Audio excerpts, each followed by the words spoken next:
Bonjour à tous et bienvenue autour de votre grande table du lundi. Le néolibéralisme, cet épouvantail que les anti-libéraux brandissent à défaut de proposer des contre-projets, c'est le point de vue de notre invité à partir de 12h55, l'économiste Guillaume Bazot, qui y voit un mal très français. Mais d'abord, le nouveau film Stupéfiant de Thierry de Peretti, enquête sur un scandale d'État. Le film sort ce mercredi, le 9 février, en salle, inspiré par le livre L'Infiltré de Hubert Avoine et d'Emmanuel Fransten. Il est joué ici par Roche Dizem avec Vincent Lindon, Pio Marmaille, Valéria Bruni-Tedeschi. Et il est donc à voir très prochainement, on vous en parle tout de suite avec notre invité Thierry de Peretti.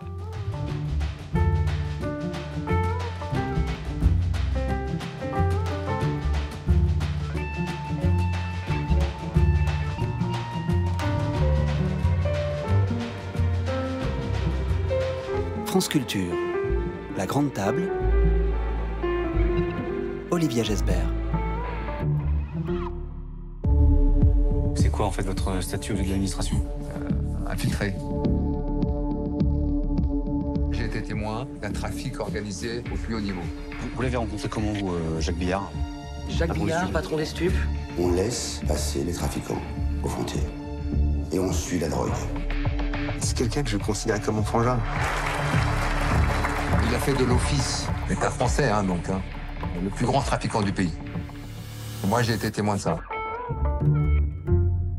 Une grosse quantité de cannabis est saisie à Paris. Un ancien infiltré des stupes a décidé de tout balancer à la presse. Et en racontant, il révèle les méthodes pas très catholiques d'un haut gradé de la police française qui a mis en place un véritable système prétendant démanteler des réseaux pour organiser un trafic au plus haut niveau de l'État. Le film s'appelle Enquête sur un scandale d'État. Il sort ce mercredi. On y retourne. Qui pourrait croire un instant que la police française importe elle-même des dizaines de tonnes de drogue sur le territoire ? On n'est ni dans de la corruption, ni dans une bavure personnelle. On est au-delà du scandale. On est vraiment sur une affaire d'État. Si on sort quelque chose de cet ordre-là, il faut savoir qu'en face, ça va secouer. Votre informateur a 7 tonnes de drogue dans des camionnettes, même pas fermées à clé, en plein Paris, et vous n'en savez rien.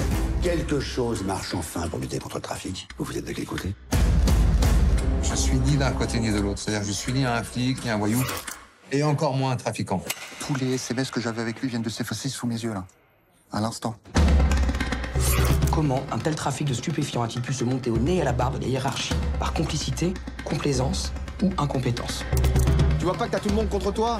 C'est toi qui te fais infiltrer par ton type. Moi, je me fais infiltrer. Et ouvre les yeux, poteau. On va faire péter la République, voilà ce qu'on va faire. Stop, on arrête là. Tu sais les risques que je prends pour toi? Comment tu vas t'en sortir cette fois?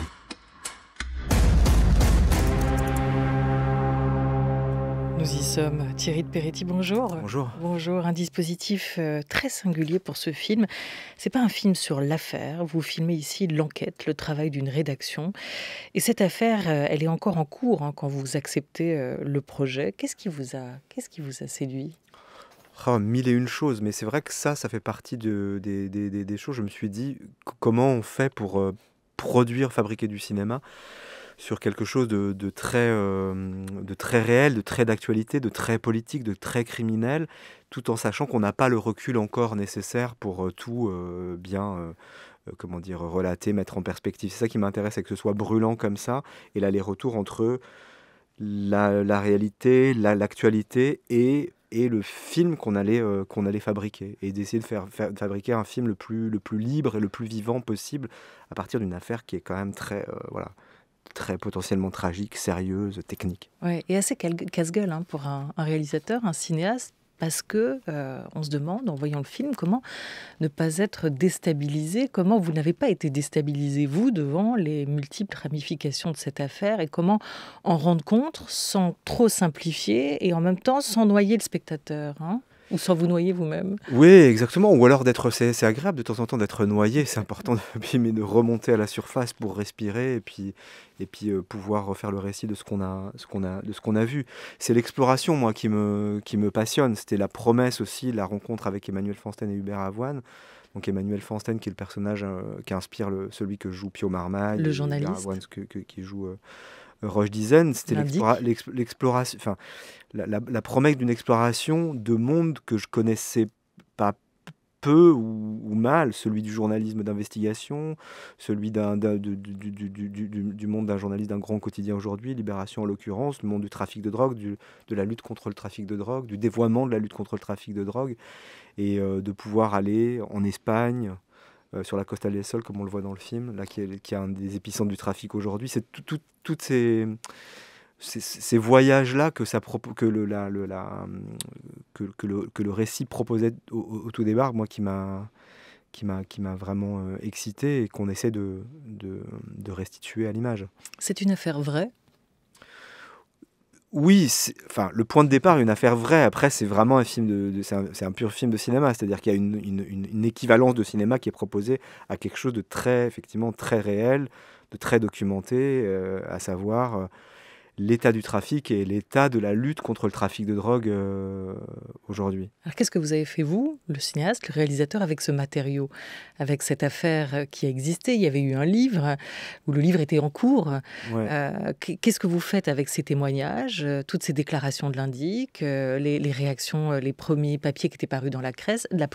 Qu'est-ce que vous faites de ce matériau quand vous vous saisissez du projet? À la fois un film, j'espère, assez étrange et assez mutant, un film qui est entre le film de drogue, qui est un sous-genre du cinéma, et le film d'enquête. Je me suis posé la question de voilà, comment on peut mixer ces deux genres et qu'est-ce que ça produit aujourd'hui.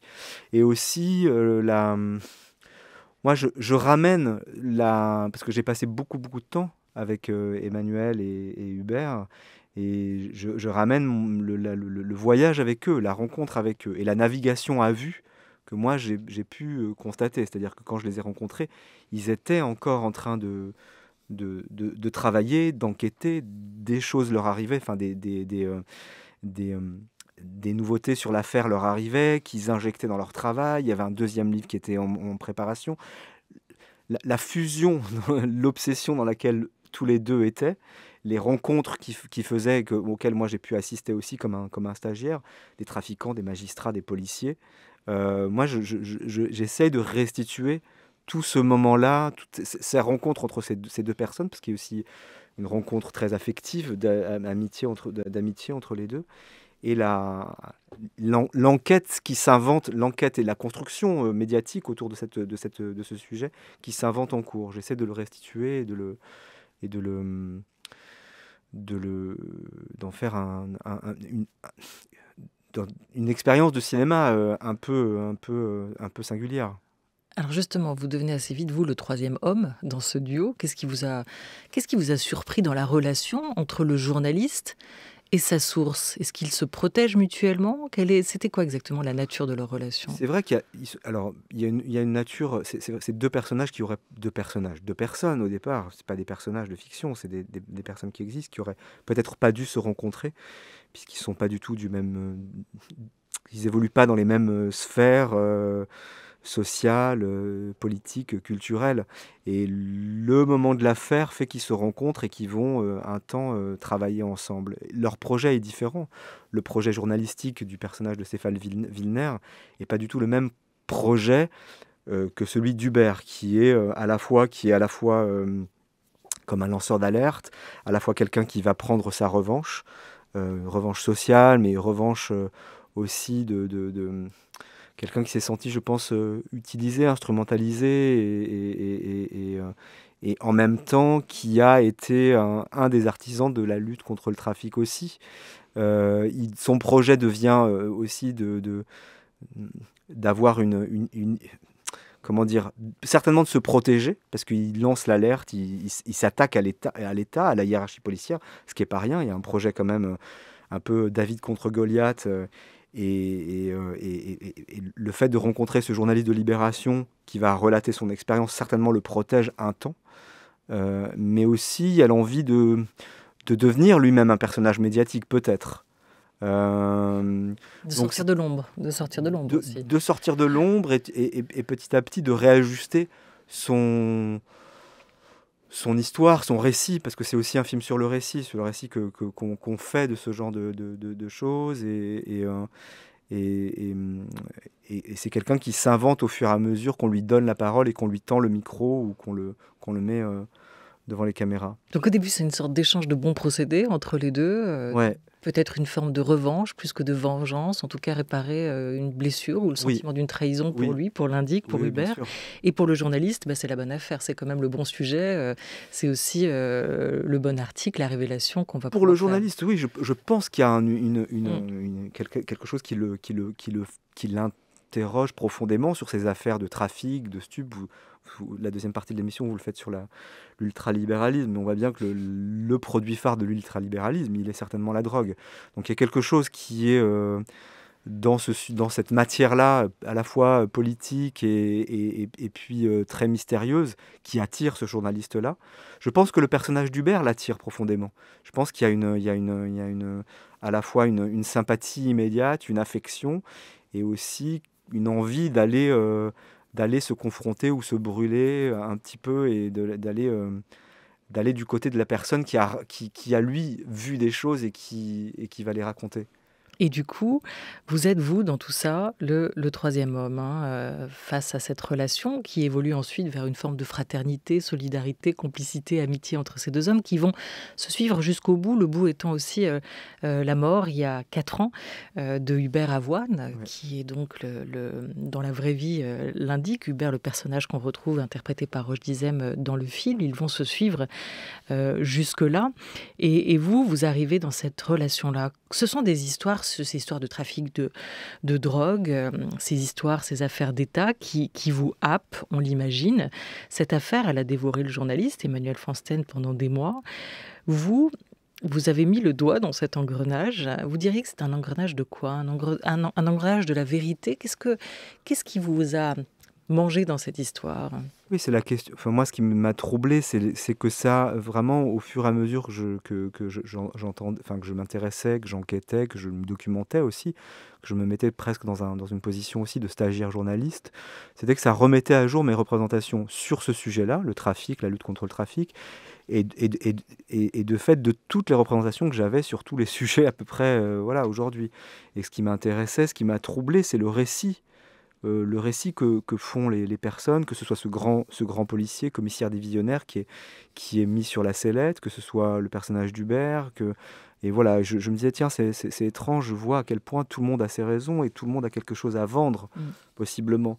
Et que la construction médiatique, elle est aussi, peut-être qu'elle, même en allant en profondeur, elle ne dit pas ce que sont vraiment les choses. Le grand policier dit, c'est ce qu'il dit, c'est ce qu'on lui reproche d'ailleurs. Il dit voilà, la drogue est une force contre laquelle il est très très difficile de lutter. Il n'y a que le politique pour nous faire croire qu'on va lutter contre la drogue de manière répressive et que les quelques tonnes de cannabis qu'on va saisir, ça veut dire quelque chose. Alors que lui dit non, la guerre est une guerre vraiment pas perdue d'avance, parce que je ne pense pas qu'il dirait ça, mais elle est très asymétrique. Donc qu'est-ce qu'on peut faire si la guerre est asymétrique entre nous et les trafiquants ? On peut faire possiblement du renseignement, c'est-à-dire obtenir des données, avoir peut-être un savoir encyclopédique de qu'est-ce qu'est le trafic aujourd'hui, de quoi est-il le nom, qui fait quoi, et peut-être que ce qu'on pourrait tenter, c'est d'organiser peut-être nous-mêmes le trafic pour tenter de l'endiguer un peu. Alors, et ça, c'est très compliqué à dire. Est-ce du pragmatisme ? Est-ce du cynisme ? Je pense que c'est ni cynique, ni... Bon, ça, c'est mon point de vue. Ouais. Je pense que les policiers qui luttent contre le trafic n'épouseraient pas du tout mon point de vue. C'est pas ni du cynisme, ni du pragmatisme. C'est une humilité, peut-être aussi, par rapport à la drogue, encore une fois. Je pense que c'est une force, comme la faim dans le monde est une force, comme la maladie est une force. Comment on lutte contre une force ? Pas avec 3 mesurettes et des déclarations d'intention de tel ou tel ministre, ça c'est sûr. Voilà, et même si elle est au cœur du film, si c'est le sujet du film, cette grande criminalité, elle va quand même rester en grande partie hors champ aussi, face à votre caméra, Thierry de Peretti, ou en toile de fond. Le sujet, c'est le fonctionnement de l'État, les dérives de la lutte anti-drogue, mais vous racontez cette enquête qui est menée avec votre caméra. Est-ce que les journalistes font des bons héros de cinéma ? La presse, sur grand écran, en voyant enquête sur un scandale d'État, on pense bien sûr aux films des années 70, comme Les Hommes du Président, et à cause d'un assassinat. On va écouter les mots de l'historien du cinéma Patrick Brion, qui lui remonte aux années 30 pour éclairer cette relation. Dès les années 30, d'ailleurs, le cinéma américain a commencé à juger la presse, ensuite ce jugement sera encore plus fort, disons de différentes manières.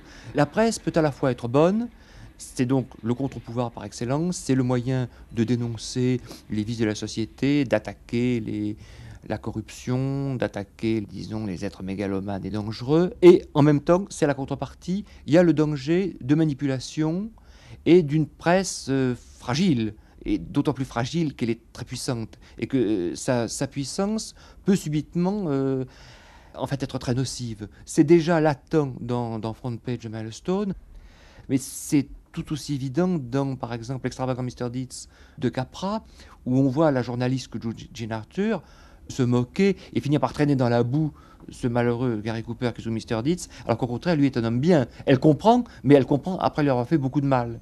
Et jusqu'au bout, le personnage aurait été détruit. Donc, dès le début tout de même, dès les années 30, on voit que la presse est utile, mais peut-être extrêmement dangereuse. Double côté de la médaille aussi. C'est vrai que dans ce film, on le voit, les faits sont graves et on se demande comment vous racontez ça, comment dévoiler sans diffamer, quelle valeur donner à la parole de l'indique. C'est sûrement la question que s'est posée le journaliste. Mais vous arrivez encore sur cette relation-là et c'est une autre position que vous allez devoir adopter. Est-ce que votre film est une contre-enquête ? Oui, il est possible, il est ça aussi. Disons que moi, la place que j'ai eue auprès de Hubert, l'infiltré, d'Emmanuel, le journaliste, c'est qu'ils m'ont suffisamment initié pour pouvoir moi-même émettre pas une critique, mais mettre les choses en perspective et avoir ma propre opinion sur le sujet. Et alors justement, est-ce que vous aviez besoin d'avoir votre héros pour ce film ? Est-ce que votre fiction, elle va tenter d'héroïser le travail de la presse ou est-ce que vous allez réussir à garder votre distance ? Je pense qu'on garde une distance. Moi, ce qui m'intéresse, c'est la polyphonie. C'est aussi les personnages de fiction. C'est tout d'un coup de faire émerger des personnages que j'avais jamais vus au cinéma.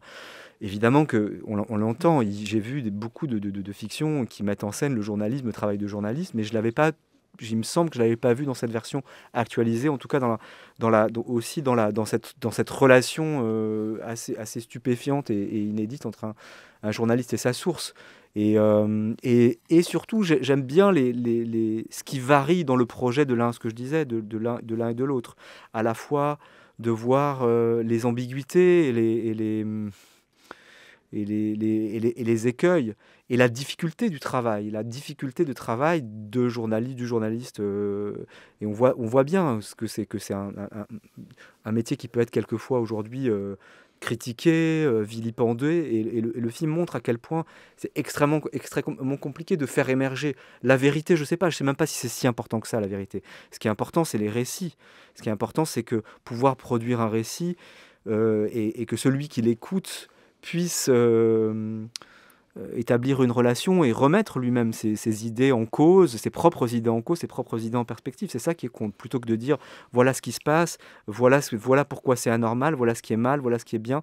Voilà, c'est en ce sens-là que je trouve le métier de journaliste très très difficile, parce que soumis à des injonctions, de la même façon que le policier est soumis à des injonctions du politique de faire des grosses saisies, et donc effectivement il va faire des grosses saisies. Mais faire des grosses saisies de drogue aujourd'hui, ça veut dire un certain type de fabrication, un certain type d'artificialité. Et le journaliste lui-même est saisi à faire ce qu'on appelle les taux de conversion, par exemple, comment dans la presse écrite on est obligé de faire des articles pour que les abonnés, les lecteurs s'abonnent. Voilà, ça c'est quand même... Mais le cinéma aussi, c'est du récit. Et le cinéma... Et vous, alors, à quelles injonctions êtes-vous soumis ? J'essaye de résister, en tout cas de mettre en tension l'espèce de dictature, pas du scénario, mais du sujet. On vous pousse aujourd'hui il faut faire, c'est quoi ton sujet ? C'est quoi ? Raconte-moi ton film en 10 secondes, l'histoire, l'intrigue. Moi, j'essaie de résister à ces injonctions-là. D'autant que l'intrigue et la fiction et le feuilletonnement ou le feuilletonnage, je ne sais pas comment on dit, ont été vraiment depuis les politiques et les journalistes se sont appropriés un peu de ça. Donc du coup, je me dis que la fiction de cinéma, elle peut faire un pas de côté et se libérer à des moments un peu de la fiction, enfin de l'intrigue en tout cas. En aparté, vous aviez aimé, vous, jouer les journalistes pour Bertrand Bonello. C'était pas tout à fait le même type de journaliste, mais quand même, vous étiez chef à Libé déjà, ouais. dans son Saint-Laurent en 2014. C'est vrai. Ouais, c'est fou. Effectivement. Et dans mon film précédent, il était question de libération aussi, puisque le personnage principal était, je pense qu'il aurait pu devenir journaliste, ou il aurait souhaité, je pense, le devenir. Vous allez retrouver la Corse pour votre prochain film, une adaptation du roman magnifique de Jérôme Ferrari, à son image, qui interroge aussi toujours le travail d'une journaliste, d'une photographe, d'une photoreporter en Corse. Que montrer? On se souvient de cette scène d'ouverture. Que montrer. Ouais. Oui, c'est ça, c'est que montrer et être confiant dans ce qu'on a autour de soi. C'est pas simplement, c'était ça la question de à son image, c'est de dire voilà, on a une histoire, en tout cas en Corse, il y a une histoire. Il y a l'histoire d'un peuple, il y a une histoire politique très très forte, et elle résiste à s'en emparer parce je pense peut-être qu'elle dénigre un peu ce qu'elle a sous la main et qu'elle voudrait aller ailleurs, voir s'il y a plus de, je sais pas, plus de force, plus d'urgence, et elle se rendra compte que non, c'était vraiment autour d'elle que les choses importantes se passaient. Mais c'est la question de l'image qui se pose aussi dans ce roman. Oui, et sur cette scène d'ouverture, il y a un assassinat, un homme est tué dans sa voiture, et c'est effectivement pour la photographe la question de savoir qu'est-ce qu'on montre de ça. Qu'est-ce qu'on montre et à quelle distance on le montre, bien sûr. La Corse était jusqu'ici votre décor de cinéma. Paris, c'est une ville qui a déjà une longue histoire aussi avec la caméra. Comment vous avez choisi de filmer Paris ou dans Paris pour ce film-là, pour Enquête sur un scandale d'État? C'est vrai que c'était le point de départ du film, c'était de filmer un état de Paris, de ce que je voyais des années... premier titre du film, c'était les années 10, c'était les années 2010, qui était un titre volé à un essai de Nathalie Quintane, qui s'appelait Les années 10, que je trouvais très beau. Et voilà, et puis la rencontre d'Hubert et d'Emmanuel a fait que le projet a bifurqué, mais c'était pas si facile, parce que moi je me sens relié, l'histoire collective à laquelle je me sens relié, elle est l'histoire contemporaine de la Corse, et même si j'aime Paris, mais j'ai peut-être eu plus de mal c'était moins simple de filmer Paris pour moi que les rues d'Ajaccio, c'est sûr. Tout ça, c'est pas la même histoire? Ça résonne, évidemment. Non, c'est pas la même histoire. Non, c'est pas la même histoire, mais elles sont l'une et l'autre reliées, et elles résonnent, mais c'est pas la même histoire. Comment s'est passé le tournage? Le tournage s'est passé, j'ai une immense chance de travailler avec des grands artistes, notamment Claire Maton, notamment Jeanne Aptekman, Stéphane Thiebaud, pour citer que, mais voilà, une grande troupe d'actrices et d'acteurs qui m'accompagnent et avec qui c'était très, très heureux et très inspirant de travailler. Et voilà, pas seulement, mais c'est un film qui est qui est une aventure collective, que ce soit avec Frédéric Jouve, qui est le producteur qui m'accompagne depuis plusieurs films, Pyramide qui sort le film maintenant. C'est quelque chose il y a un truc très très collectif, ouais. Et des comédiens à qui vous avez demandé aussi de déconstruire en partie, on imagine, leur jeu, pour que leur réplique, leur langue sonne vrai, sonne juste par rapport au scénario que vous avez imaginé. Alors il faudrait citer Julie Moulier, Antonia Bourresi, Valéria Bruni-Tedeschi, Marilyn Canto, Alexis Mananti, c'est-à-dire c'est eux qui restituent aussi. Moi je leur confie énormément de choses. C'est des acteurs très forts, très indépendants, et qui créent des personnages qui sont, je crois, aussi très très très libres dans le film. Donc c'est un gros travail de préparation, d'observation, d'investigation aussi de leur côté, pour restituer un peu de l'exactitude des faits et de voilà, qu'est-ce que c'est le journalisme aujourd'hui, les cœurs de journalistes. Il y a quelque chose comme ça qui est et ils ont travaillé peut-être comme on peut travailler quand on a à redonner un texte ou une tragédie antique, par exemple. Aujourd'hui, il y a ce même souci chez toutes et tous d'une grande justesse et de restituer les choses avec une grande justesse et une grande précision. Vous étiez aux 22e rencontres cinématographiques de Seine-Saint-Denis, Thierry de Peretti, pour y présenter votre film, mais aussi pour y présenter une carte blanche à Francesco Rossi, le réalisateur, metteur en scène, scénariste italien, auteur notamment de Main basse sur la ville ou de l'affaire Mattei. On l'écoute, il est décédé il y a 7 ans, on l'écoute, c'était en 1976. Écoutez, moi, je n'ai pas la capacité ni les moyens de m'approcher à l'histoire comme je peux m'approcher à un homme. Avec un homme, je peux me tromper. Avec l'histoire, on ne peut pas se tromper. J'ai été, disons, une force de rupture avec Salvatore Giuliano, avec Membas sur la ville. Ça, oui, ça a été vraiment une rupture. Maintenant, avec les films que je fais, je ne parlerai pas de rupture.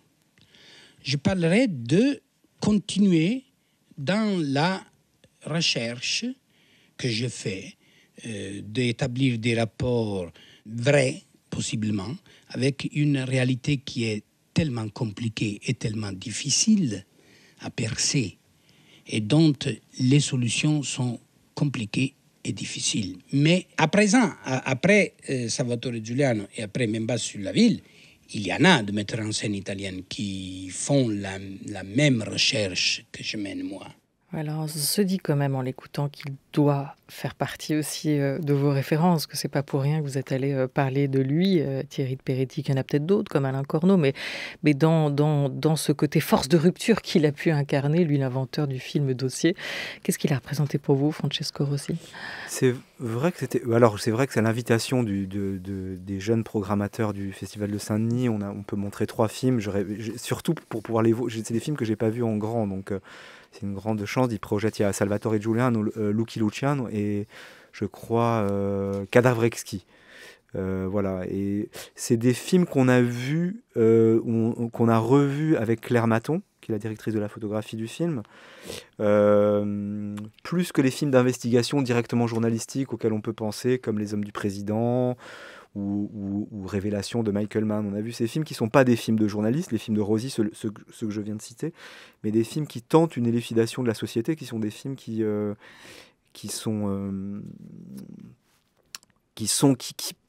on le voit, on l'entend quand on entend Francesco Rossi, c'est marrant parce que j'entends, il me fait penser aussi aux prises de parole de Pier Paolo Pasolini, c'est-à-dire il y a un rapport dialectique entre le cinéma et les faits. Et en même temps, ça produit un cinéma très envoûtant, c'est-à-dire un cinéma très sensuel et très physique, au-delà d'un cinéma qui restitue la complexité du réel. Ouais, on entend autant le metteur en scène et le comédien parler à travers cet écho du cinéma de Francesco Rossi. Merci beaucoup à vous, Thierry de Peretti, d'être passé autour de cette grande table culture. Enquête sur un scandale d'État sort en salle ce mercredi.